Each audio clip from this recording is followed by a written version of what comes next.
ಗಿಣ್ಣು ಹಾಲಿಲ್ಲದೆ ನಂದಿನಿ ಹಾಲಿನಿಂದ ಮಾಡಿದ ಗಿಣ್ಣು ಫ್ರೆಂಡ್ಸ್. ತುಂಬ ಟೇಸ್ಟ್ ಆಗಿತ್ತು. ಬಾಯಲ್ಲಿಟ್ಟರೆ ಹಾಗೆ ಕರಗಬೇಕು ಆ ಥರ ಇದೆ ನೋಡಿ. ನೋಡುವಾಗ ಗೊತ್ತಾಗ್ತದೆ, ಒಳ್ಳೆ ಜೆಲ್ಲಿ ಥರ ತುಂಬ ಟೇಸ್ಟ್ ಆಗಿತ್ತು ಫ್ರೆಂಡ್ಸ್. ಮನೆಯಲ್ಲೇ ಇರುವ ಕೆಲವೇ ಇಂಗ್ರೀಡಿಯೆಂಟ್ನಿಂದ ಮಾಡಿದ್ದು.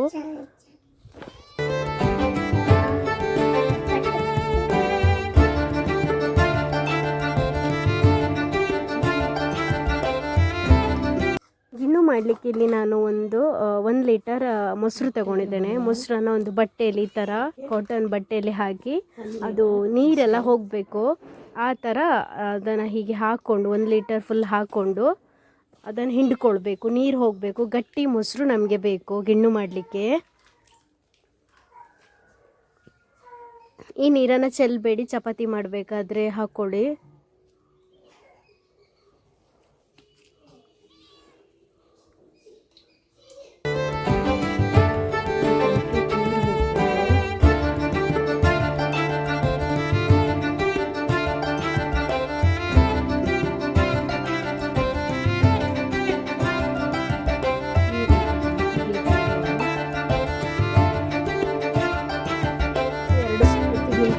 ಸ್ವಲ್ಪ ಹೊತ್ತು ಹಾಗೆ ಬಿಟ್ಟಿದ್ದೇನೆ. ಅಂದರೆ ಮೊಸರು ಗಟ್ಟಿ ಸಿಗಬೇಕು ನಮಗೆ. 1 ಲೀಟರ್ ಇದ್ದರೆ ಅರ್ಧ ಲೀಟ್ರ್ ಮೊಸರು ಸಿಗಬೇಕು. ಇಲ್ಲಿ ನಾನೊಂದು ಮಿಕ್ಸಿ ಜಾರಿಗೆ 1 ಕಪ್ ಬೆಲ್ಲ, ಅರ್ಧ ಕಪ್ ನಾನು ಅಂಗನವಾಡಿಯಲ್ಲಿ ಸಿಗ್ತದಲ್ಲ ಹಾಲಿನ ಪುಡಿ, ಅದು ತೊಗೊಂಡಿದ್ದೇನೆ. ನೀವು ಅಂಗಡಿಯಲ್ಲೂ ತೊಗೊಳ್ಬೋದು. ಮತ್ತು ಸ್ವಲ್ಪ ಹಾಲು, ಚೂರು ಹಾಲು ಹಾಕ್ಕೊಳ್ಳಿ.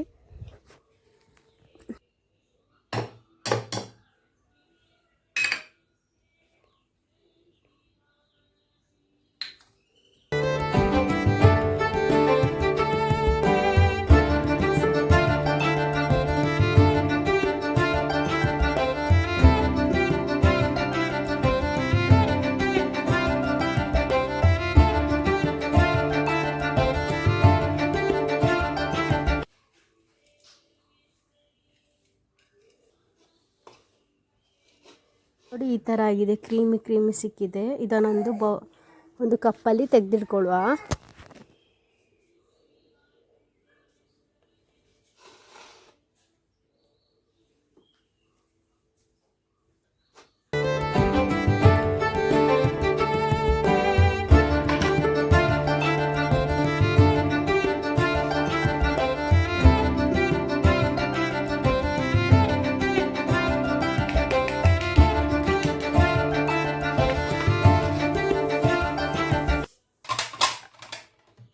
ಚೆನ್ನಾಗಿದೆ.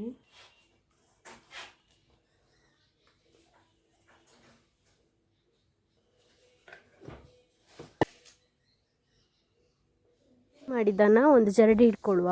ಅದಕ್ಕೆ ಸ್ವಲ್ಪ ಹಾಲು ಹಾಕ್ಕೊಂಡು ಇಲ್ಲ ನೀರು ಹಾಕ್ಕೊಂಡು ಮಿಕ್ಸಿಯಲ್ಲಿದ್ದ ಸ್ವಲ್ಪ ಹಾಕ್ಕೊಂಡು ಅದಕ್ಕೆ ಹಾಕಿ ಜರಡಿ ಇಟ್ಕೊಳ್ಬೇಕು. ಅದಕ್ಕೆ ನಾವು ಒಂದು ಕಪ್ಪಲ್ಲಿ ಕ್ರೀಮ್ ತೆಗೆದಿಟ್ಟಿದ್ದೇವಲ್ಲ, ಅದು ಮೊಸರು ನೀರು ಇದು ಸೋಯಿಸ್ಕೊಂಡದ್ದು, ಅದನ್ನು ಅದಕ್ಕೆ ಹಾಕಿ ಚೆನ್ನಾಗಿ ಕಲಿಸ್ಕೊಳ್ಳೋದು. ಇನ್ನು ಗ್ಯಾಸಲ್ಲಿ ಸ್ವಲ್ಪ ನೀರಿಡಬೇಕು ಕುದಿಲಿಕ್ಕೆ.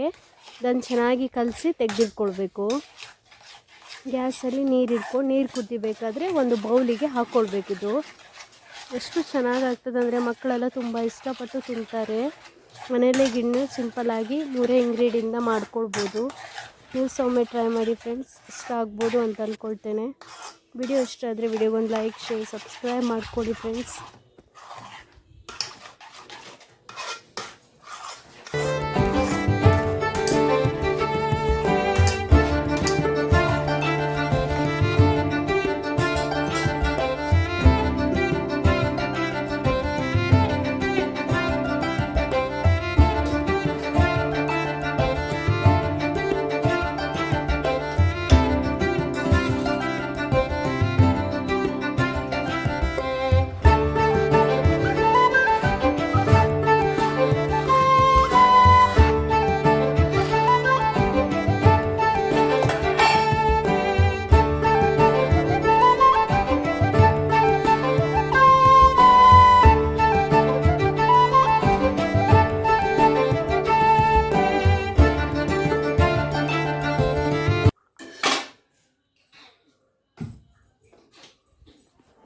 ಒಂದು 10-15 ನಿಮಿಷ ಬೇಯಿಸ್ಕೊಂಡಿದ್ದೇನೆ. ನೋಡಿ ಚೂರಿಗೆ ಸ್ವಲ್ಪ ಸಹ ಅಂಟ್ಕೊಳ್ತಿಲ್ಲ, ಒಳ್ಳೆ ಚೆನ್ನಾಗಿ ಬೆಂದಿದೆ.